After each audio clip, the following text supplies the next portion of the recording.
내일 모레가 제수요일이에요. 사순식이 시작인데 이 사순식이 때 제가 지난번에 말했던 그 기도와 희생을 정말 처절하게 봉헌해야 될 좋은 시기인 거예요. 내 죄와 다른 사람의 죄까지 속죄를 봉헌하는 아주 중요한 시기가 사순식이에요. 예를 들어서 사순식이 때 우리는 뭐 고해성사도 보는데 고해성사를 왜 봐? 사순식이 때 의무적으로 봐야 되는데 왜 고해성사를 사순식이 때 봐? 뭐 때문에요?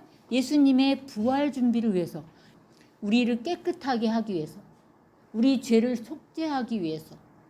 그러면 그 기원은 어디에 있냐면 예수님이 우리 죄를 대신 속죄하기 위해서 돌아가신 것에 그 기원을 두는 거예요. 예수님이 우리 죄를 속죄해 주시기 위해서 우리 모든 인류의 죄를 대신 지고 십자가에 못 박혀 돌아가심으로 인해서 우리가 구원받은 거잖아요. 그 구원이 언제 이루어져요? 세례 때 우리는 구원받은 거예요. 개신교 신자들은 그때 구원이 영원해. 천국까지. 이게 말이나 돼요? 천주교는 그때 구원받았지만 그때 죽어야 마땅해. 근데 안 죽고 살아남아가지고 또 죄를 짓는 문제를 해결해야 되는 거예요. 자, 여기서 하느님의 정의관이 얼마나 개신교가 왜곡됐는지를 알아야 되는 거예요. 자, 사순시기 때는 우리가 하느님의 정의와 자비를 철저하게 묵상하는 시기라고 봐야 돼요. 십자가의 예수님은 하느님의 정의와 자비를 드러내신 표징이에요. 하느님은 정의의 하느님일 뿐만 아니라 자비의 하느님이에요. 그 정의의 하느님과 자비의 하느님은 양면의 동전처럼 하나예요. 하나. 하느님의 자비만 강조해도 안 되고 하느님의 정의만 강조해도 안 되는 거예요. 하느님은 정의와 자비예요. 그런데 오늘날 어떻게 됐냐면 자비만 강조하는 거예요. 자비만. 그래서 하느님의 정의는 없어졌어요. 하느님의 정의가 없어지니까 교회도 어떻게 돼요? 우리 죄에 대한 합당한 대가를 바치지 않게 되는 거예요. 그리고 거기에 대해서 강조하지 않는 거예요. 자, 그렇다면 우리가 세례받은 뒤에 참으로 이 구원의 완성을 위해서 이 세상 살이를 하다가 내가 그 죄의 대가를 이 세상에서 다 잘 바쳤으면 영원한 생명에 들어가는 거고, 그렇지 못했으면 그거의 대가를 치르는 곳이 연옥인 거예요. 그런데 개신교는 어떻게까지 얘기하냐면 한국의 개신교는 칼빈파가 주류를 이뤄요. 칼빈파는 구원이 예정됐다는 예정론을 주장하는 파예요. 특별히 우리 한국에는 칼빈파 개신교가 많아요.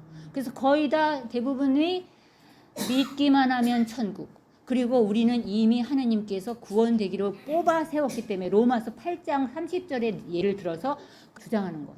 그러면서 세례받은 그 구원의 유효성이 죽을 때까지 간다라고 보고 하느님의 구원은 정해져 있고 그것은 취소될 수 없는 구원이라고 자기들이 주장할 뿐이에요. 그거는 하느님의 자비의 오용이고 남용이고 왜곡인 거예요. 이게 거짓 예언자, 거짓 그리스도의 획책인 거예요. 그러면 이러한 해석은 그들이 한 거지 하느님이 한 게 아니에요. 하느님은 죄에 대한 대가를 분명하게 계산하시기 위해서, 그리고 자비를 베풀기 위해서 정의를 발휘하신 건데 그 정의가 뭐냐면 예수님의 죽음인 거예요. 하느님은 인간의 죄를 용서하기 위해서 누군가는 그 죄의 대가를 치러야 되는데 인간은 다 죄의 상태에 있기 때문에 그 죄를 완전하게 속죄할 능력이 안 되는 거예요. 제가 교리 때 계속 얘기하는 것이 뭐냐면 완전한 죄의 속죄는 완전한 인간이 해야만 완전히 속죄되는 거예요. 어떤 인간도 죄 중에 있는 인간은 제가 그랬어요. 저는 안 그랬어요. 여러분들 다 드러나는 오만 죄를 저는 죄가 없습니다. 죄 때문에 내가 이런 행위했습니다를 매일 보고 있잖아요. 자, 보세요. 우리는 죄에 대한 합당한 대가를 잘 치르려고 하지 않는 인간의 본성을 가지고 있는 거예요. 그게 원죄의 타고난 본성이에요. 그런데 누가 이 인류의 죄를 합당하게 속죄하겠어요? 죄 없으신 완전 무결한 그리고 영원한 존재이신 분만 그 죄를 완전히 속죄할 수 있는 거예요. 자, 하느님만 영원하시고 완전한 존재이기 때문에 그분의 한 번의 희생이 영원성을 지니는 거예요. 우리 죄 많은 인간은 매일매일 죄를 짓고 유한한 존재이기 때문에 이례적인 존재예요. 내가 오늘 선을 행했어도 내일 악을 행해. 이런 인간의 선이 하루 저녁에 완성이 됐다고 해서 그것이 영원하다고요? 그거야말로 잘못된 왜곡이고 완전히 거짓 아버지의 이야기인 거예요. 자, 그래서 하느님은 영원하시고 완전하신 분이기 때문에 그분이 인류의 죄를 대신 속죄하기 위해서 십자가에 돌아가신 그 단 한 번의 그 희생이 영원한 효력을 가지는 거예요. 인간은 세례 때 내가 구원받았다고, 죄 용서받았다고 그 구원이 영원하지 않아요. 세례 이후에 문 밖에 나가서 또 죄 지어요. 그래서 그 문제를 우리 가톨릭은 해결해야 되는 것이 다 돼 있는 거예요. 그래서 고해성사도 있는 것이고, 그 고해성사로 인해서 죄는 용서받았지만 남은 벌을 어디선가 우리는 치러야 돼요. 그래서 예수님의 십자가 죽음은 죄는 반드시 대가를 필요로 한다는 것을 보여주는 것이고, 그렇기 때문에 우리도 죄를 지으면 하느님과의 그 사랑의 관계를 내가 깨트렸기 때문에 내가 지은 죄에 대한 합당한 대가를 치를 때 그 하느님과 관계가 올바로 회복된다는 것을 우리가 알아야 돼요. 자, 그러면 개신교 형제님들은 이 부분에 대해서 아주 잘 새겨 들으셔야 돼요. 이분들이 뭐라고 또 주장하시냐면 우도를 봐라. 우도가 네가 오늘 나와 함께 낙원에 들어갈 것이다. 듣지 않았느냐. 그래서 제가 뭐라는지 알아? 그런 얘기를 하면 여러분들도 그렇게 얘기했어요. 우도가 곧바로 죽었으니까.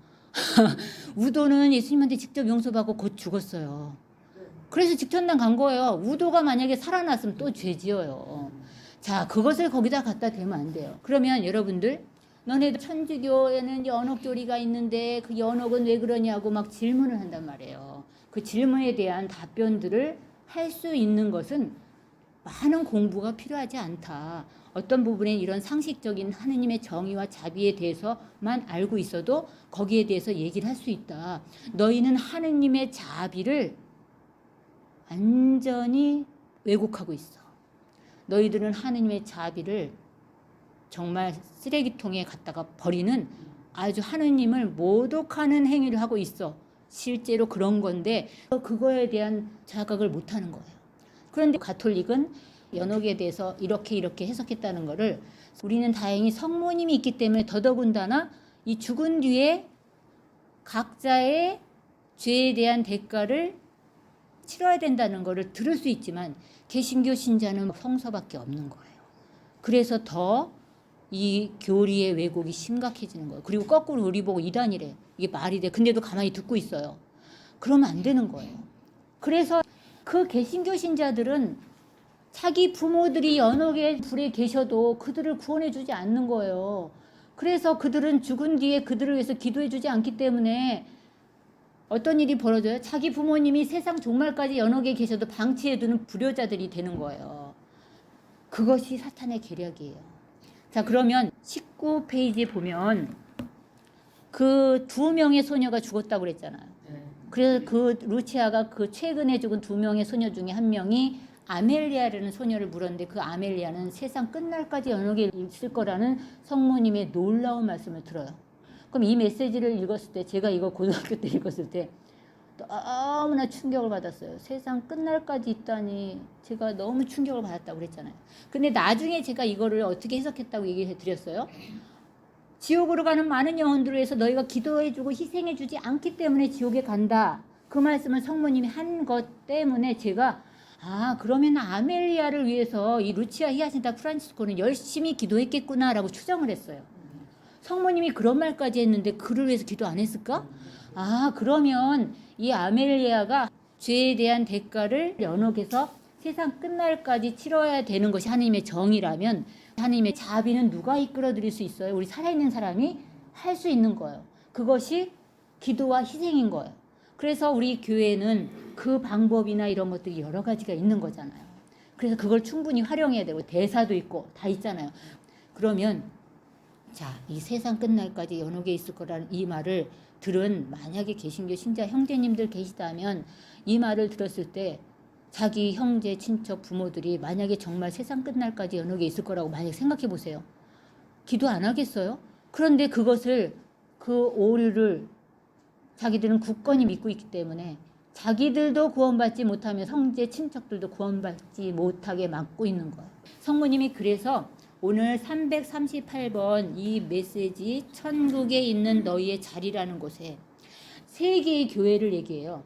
천국에 있는 천상교회도 얘기하시고 천상에 있는 하느님 백성, 그 다음에 우리는 지상교회, 지상에 있는 하느님의 백성, 그리고 또 한 가지가 있어요. 정화교회가 있어요. 단련교회, 정화교회를 연옥이라고 해요. 그러면 이 연옥에 대해서 이렇게 얘기한 이 연옥 교리를, 그러면 너네들 성서에 어디에 연옥이라고 있어? 이렇게 질문 받은 거에 대해서 어떻게 여러분들은 그 문제를 해결하시겠어요?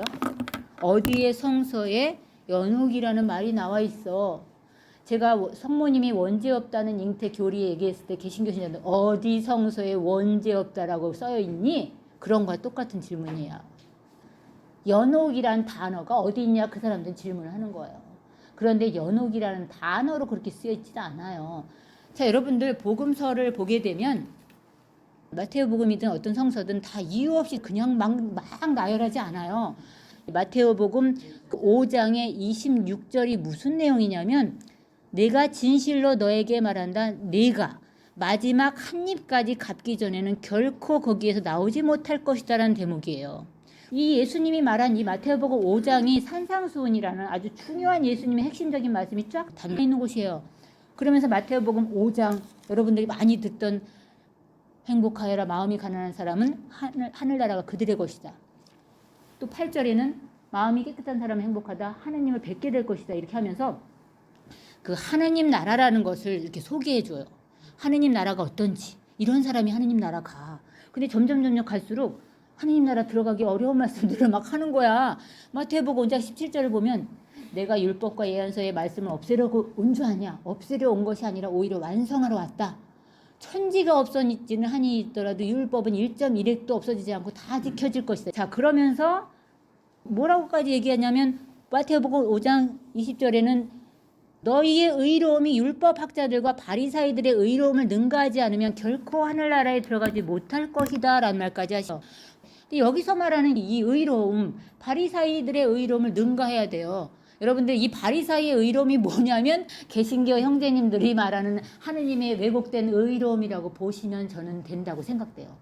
그들이 하느님을 생각하는 의로움. 자, 하느님의 의를 왜곡하고 남용하고 오용해서 그냥 믿기만 하면 구원받는다는 하느님의 정의에 대한 왜곡. 그런데 그때 당시에는 바리사이들의 하느님의 정의를 왜곡한 거예요. 그래서 극단적으로 이들은 율법을 완전히 이렇게 지켜야 구원받는다고 생각했기 때문에 그런 거예요. 이것도 이쪽 한편의 왜곡인 거예요. 즉 자비를 극도로 왜곡하거나 정의를 극도로 왜곡하거나 하는 왜곡인 거예요.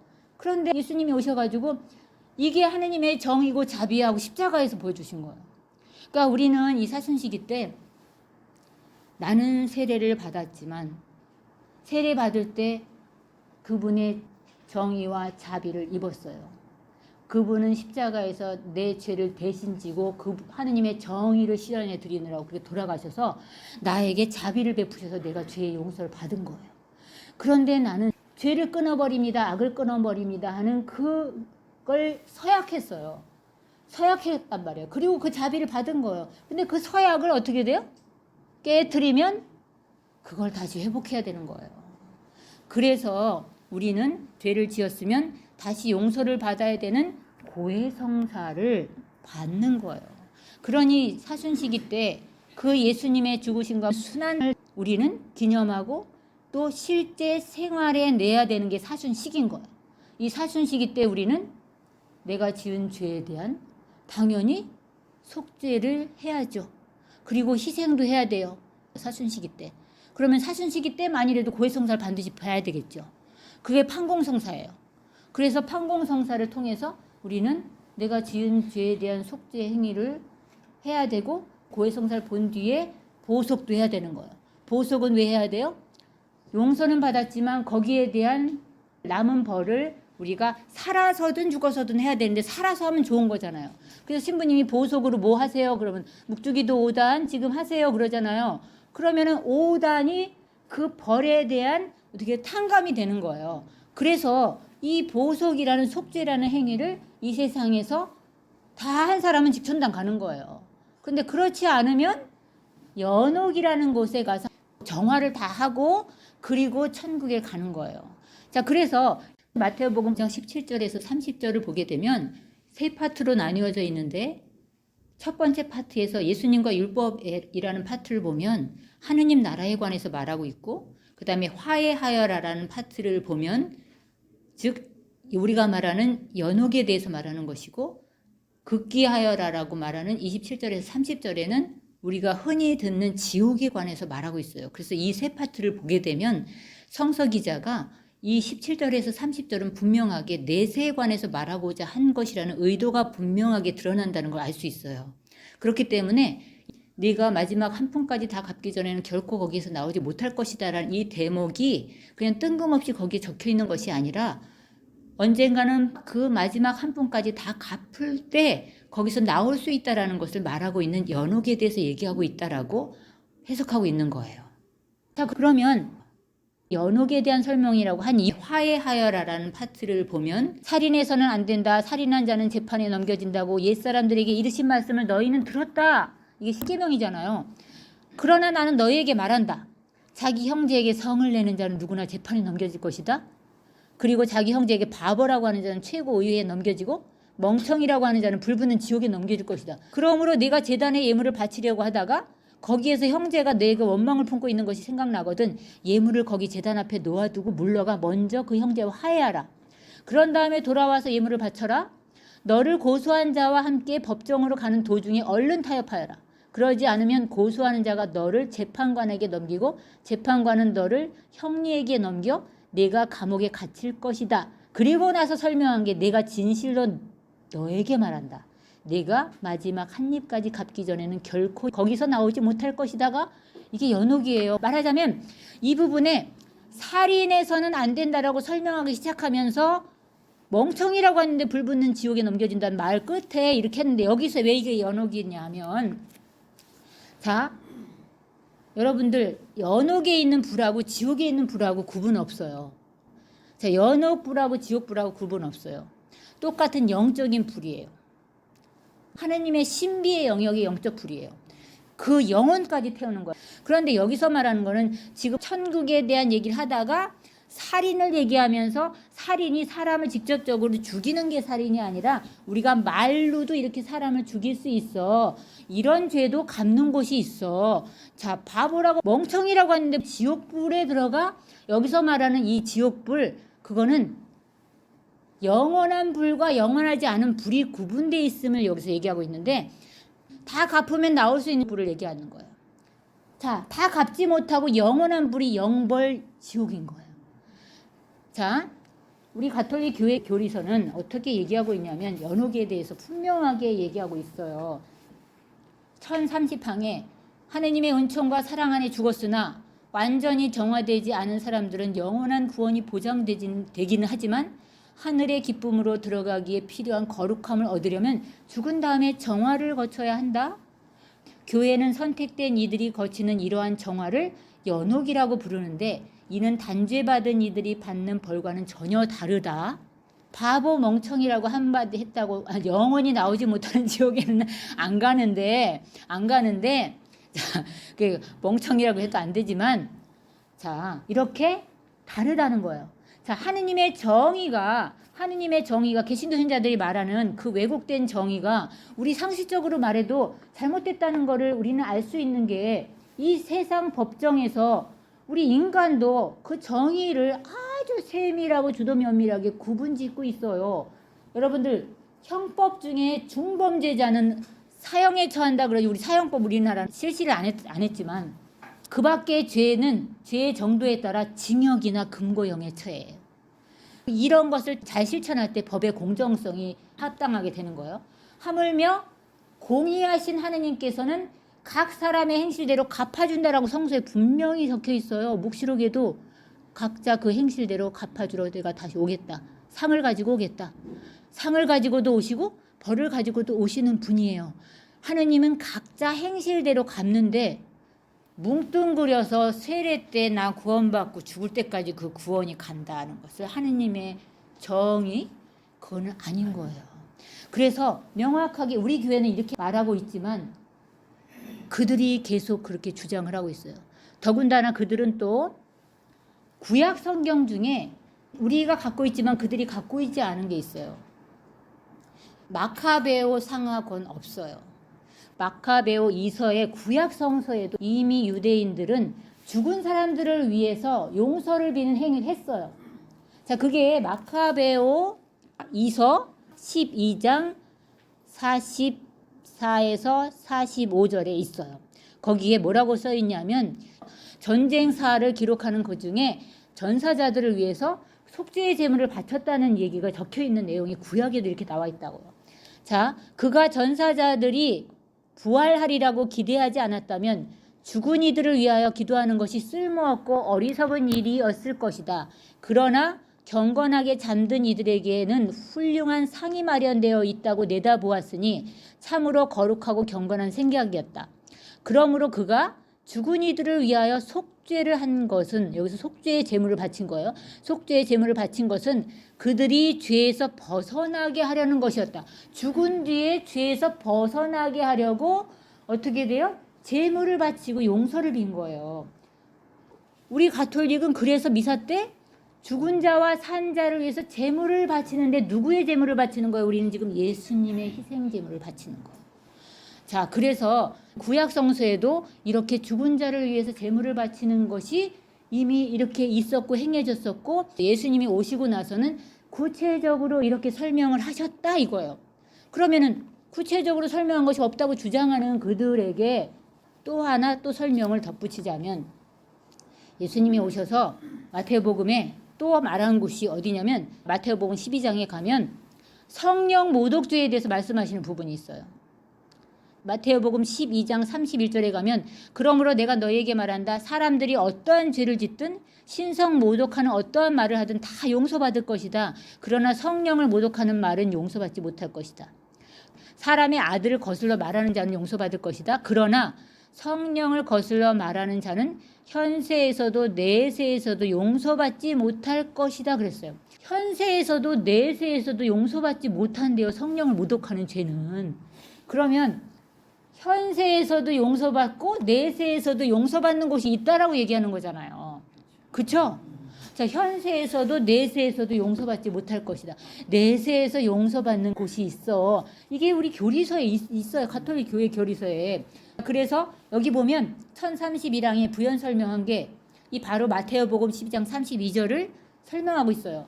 성령을 거슬러 말하는 자는 현세에서도 내세에서도 용서받지 못할 것이라고 진리이신 분께서 말씀하신 것으로 보아 가벼운 잘못을 저지른 사람들을 심판하기 전에 정화하는 불이 있다는 걸 믿어야 합니다. 이 구절에서 우리는 어떤 죄들은 현세에서 용서받을 수 있지만 다른 어떤 죄들은 내세에서 용서받을 수 있다는 걸 알 수 있습니다라고 여기 가톨릭 교회 교리서에 쓰여 있어요. 그리고 여러분들 지난번에도 파우스티나 성녀가 지옥에 갔다 온 거 얘기했었잖아요. 그리고 연옥도 보고 왔어요. 거기에서 오늘 얘기한 복음서에 나와 있는 거와 비슷한 부분들이 있어요. 어느 날 나는 하느님의 심판석으로 불려나갔다. 나 혼자 주님 앞에 서 있었다. 예수님께서는 우리가 잘 아는 순환당하실 때의 모습으로 나타나셨다. 그런데 잠시 후에 그분의 모든 상처는 다 없어지고 오직 5군데 상처, 곧 손과 발, 옆구리의 상처만 남았다. 갑자기 나는 하느님께서 나를 보시는 것처럼 내 영혼의 상태를 완전히 볼 수 있었다. 하느님께 무엇이 마음에 드시지 않는지 모두 분명히 볼 수 있었다. 나는 지극히 작은 잘못까지도 주님 앞에서 이렇게 죄값을 청산해야 되는 줄을 몰랐다. 아, 이 순간, 이런 순간을 누가 묘사할 수 있겠는가?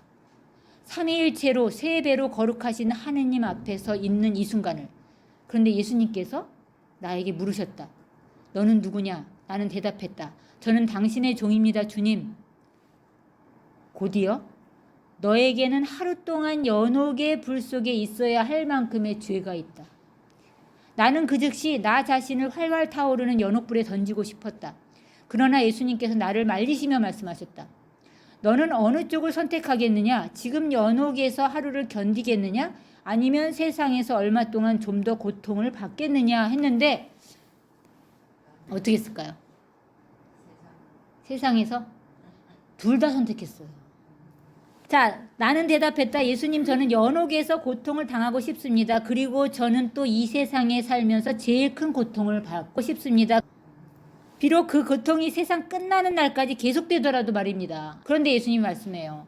둘 중 하나로 충분하다. 너는 다시 세상으로 돌아가다. 그곳에서 많은 고통을 겪게 될 것이다. 그래서 실제로 파우스티나 수녀님 너무나 많은 고통을 겪으셔요. 여기 자세히 나와 있어요. 자, 그런 걸 여러분들에게 이렇게 알려드리면서, 자, 이 하느님이 정말 어떤 분이신지, 자비로우신 분이시지만 그 자비를 베풀기 위해서 아들의 저런 처절한 희생을 받으신 분이시다. 그래서 그것을 남용하고 오용하면 안 된다. 우리도 죄의 용서를 받은 하나님의 자비, 세례 때 그 크신 자비를 감사하고 그 은총을 유지해야 마땅하지만 그렇게 하지 못할 시 우리는 이 세상에서 그 보석, 그 대가를 다 내가 갚는 삶을 살아야 된다. 그걸 못했을 시 우리는 그것을 다 어디 가서 연옥에서 갚아야 된다. 그것이 연옥이고 그것이 하느님의 정의고 자비이다. 파우스티나 수녀님이 본 연옥 장면을 잘 묵상할 때 중요한 것은 뭐냐면 예수님께서 연옥에 대해서 뭐라고 얘기하시냐면 나의 자비는 이를 원치 않지만 나의 정의가 이를 요구한다라고 분명하게 말씀하셨어요. 즉 그분의 사랑은 이렇게 자비와 정의를 함께 발현하시는 사랑의 하느님이시다라는 거예요. 그래서 연옥이 얼마만큼 있을지는 내가 얼마만큼 기도하고 희생했는지에 달려있고 내가 어머니 마리아의 티없는 성심에 봉헌되어짐으로 인해서 그 봉헌 신심을 실천함으로 인해서 더 빨리 우리는 이 연옥을 거치지 않고 천국에 이르는 길을 걷는 것이다. 그래서 오늘 성모님이 이 338번에 3번 그런즉 너희는 날마다 하늘의 성인들과 복자들을 가까이 느끼도록 하여라. 그들에게 도움과 보호를 청하라. 그리고 아직 연옥에서 고통 중에 기도하면서 주님을 완전히 직관할 지복의 날을 기다리는 의인들의 영혼도 너희 곁에 있다고 느껴라. 너희와 함께 그들도 내 지시를 따르면서 오직 하나인 군대를 이루고 있다. 모두에게 있어서 나는 어머니요 모우이다. 승리를 거둘 내 계획 안에 각자는 다른 누구도 대신할 수 없는 고유의 역할을 맡고 있다. 자, 연옥 여군은 고유의 역할을 맡고 있는데 그들도 끊임없이 기도하는 거예요.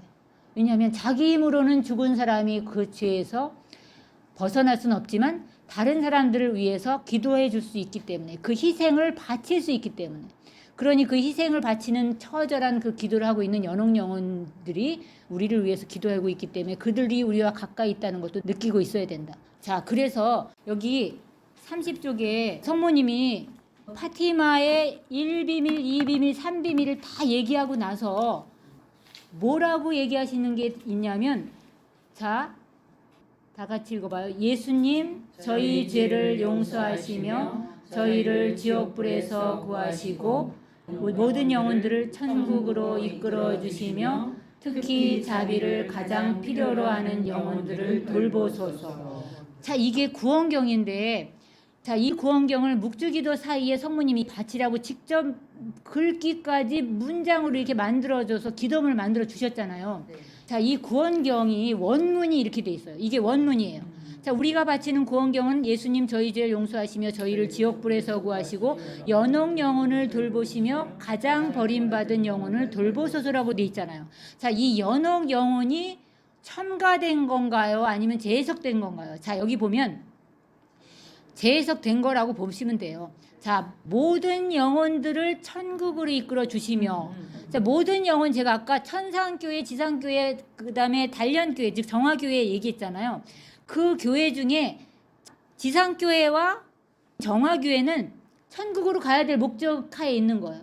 그래서 예수님 저희 죄를 용서하시며 저희를 지옥불에서 구하시고 모든 영혼들 중에 우리가 기도를 분명히 성모님이 앞에서도 연옥 영혼 얘기하셨고 연옥 영혼을 위해서 기도해야 되는 것이 우리 교회 교리잖아요. 그래서 이 모든 영혼들 중에 연옥을 여기서 재해석해서 넣은 거예요. 그런데 우리는 이 구원경을 하기도 하고 안 하기도 하는데 그것을 교회가 이 성모님의 파티마 메시지를 인식하느냐 못하느냐에 달렸었기 때문이에요. 이 기도문 원래 있었어요. 가톨릭 기도서에. 그런데 1997년도에 가톨릭 기도문 개정이 있었어요. 자, 그런데 놀라운 건 뭐냐면 1973년도에 일본 아키다의 성모님이 오신 거 아시죠? 그 눈물을 흘리시는 목각 성모님을 모신 그 사사가 아냐스 수녀님한테 구원경에 대해서 얘기하셔요. 왜 너희 나라에서는 이 구원경을 바치지 않니? 내가 파티마에서 이 기도를 하라고 가르쳐주지 않았냐? 너희 나라에서는 그 기도를 왜 안 하니? 하고 재차 촉구하셨어요. 그래서 일본에서는 구원경을 하게 됐어. 자, 그러면 우리나라에서도 오셔서 재차 얘기해야만 하시겠나? 어쨌든 모든 영혼들을 천국으로 이끌기를 하느님께서 간절히 원하시고 그 메시지를 성모님이 전하러 오셨다. 자, 그래서 오늘은 여러분들이 이 연옥에 있는 영혼들을 위해서 성모님이 이렇게 함께 하도록 또 요청하시기도 한다는 것을 알아두시고 이 사순 시기 때 더 기도하고 희생해야 된다는 걸 말씀드리고 마치겠습니다.